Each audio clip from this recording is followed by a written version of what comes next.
Ang intense ng mga kaganapan ngayon sa abot kamay na pangarap sapagkat ikakagulat ni Eric ang sasabihin sa kanya ng anak niyang si Justin.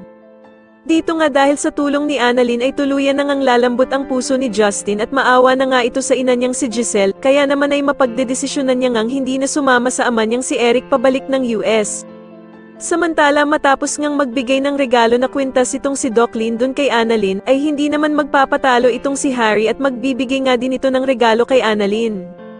Matapos nga ang naging performance nila Annalyn at Justin, ay masusupresa itong si Annalyn dahil nga sa gagawing surprise message ni Harry habang nakasuot ito ng Santa Claus. Sa kabilang banda naman ay muli ngang magkakatagpo ang landas nila Doc Robert at Lynette dahil sa pareho silang a-attend sa party ng mga bata.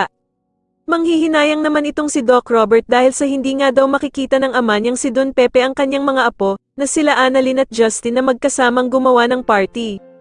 Pero ko-comfort naman siya ni Lynette at sasabihing may pag-asa pa naman daw na makita ni Don Pepe ang kanyang mga apo dahil sa buhay pa naman daw ito. Subalit mukhang nawawala na nga ng pag-asa itong si Doc Robert at sasagutin niya nga si Lynette na kung paano nga daw kung hindi na daw tuluyang magising ang ama niyang si Don Pepe.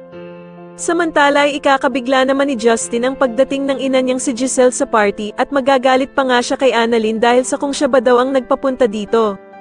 Sasagutin naman siya ni Annalyn na gusto lang naman daw sana niyang magkausap silang dalawang mag-ina.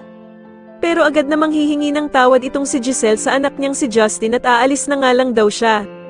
At dito nga habang papaalis si Giselle ay agad naman siyang pipigilan ni Justin at mukhang lalambot na nga ng tuluyan ang puso nito. Sa tingin niyo dito na nga kaya tuluyang magkaayos ang mag-inang sila Giselle at Justin, mas lalo na nga talagang nagiging exciting ang mga susunod na kaganapan kaya naman ay mas lalo pa nating abangan ang mas lalong gumigandang abot kamay na pangarap. Maraming salamat po sa inyong panonood at sana po ay masubscribe niyo ako. Maraming salamat po.